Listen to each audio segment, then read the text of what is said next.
Well, I wasn't lying when I said that there will be more videos about EDM, because this trait is just too much fun. If you want to learn the basics on how EDM works, then I recommend watching my previous video that explains the trait in detail. For this video, we are going to dive a little bit deeper, because the amount of interactions based around EDM are sheer endless. First of all, let's take a closer look at items and how EDM units can influence each other. For example, how exactly does spell crit work if a unit transforms? Let's assume you rolled for Lux 3-star and use the EDM selector on her. When playing Lux carry, she is most likely your headliner, which means she already has spell crit from her headliner bonus. If you want, you can still give her a jeweled gauntlet, since the item received a small rework and grants a higher amount of critical strike damage to units that already have spell crit. Once your other EDM units transform, are they capable of critting with their spell as well, because they copy Lux after all? The answer to this question is no. If you want your other EDM units to critically strike with their laser, then you need to give them items like Infinity Edge or Jeweled Gauntlet. This also means that an augment like Jeweled Lotus is arguably the best augment you could ever wish for when playing EDM Lux carry, since everyone on your team makes insanely good use out of the spell crit.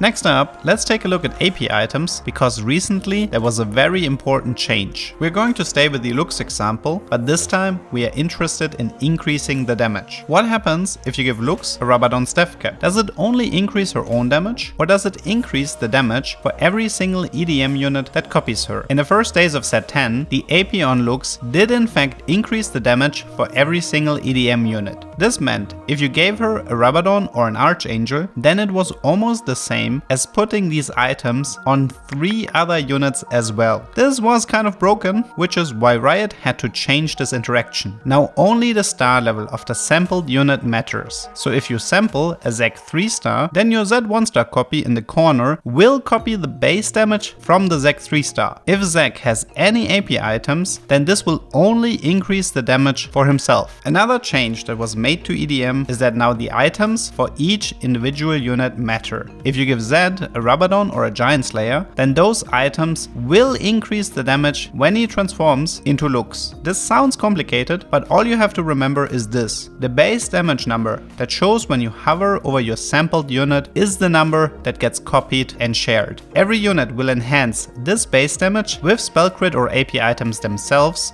based on the items that they have. Outside of items, there are still a few more important interactions you need to learn. Something very simple that you should look out for is that a unit that was sampled will lose the effect if you upgrade it to 2-star or 3-star. Oh yeah, in case you guys didn't know, the EDM bonus is lost when you upgrade the unit. This can potentially ruin your fight. For example, if you find a Lux 3-star in the last seconds of the planning phase and don't realize that she lost the sample, then your other units won't transform and fire the laser, putting you at a massive disadvantage.